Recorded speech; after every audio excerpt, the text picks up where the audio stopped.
താരപ്രഭയെ തളിർപ്പൂവിന്നഴകേ ത്വാഹ നബിയെ മലർത്താജാനിധിയെ താരപ്രഭയെ തളിർപ്പൂവിന്നഴകേ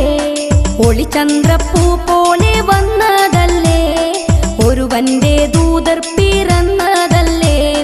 മക്കത്തെ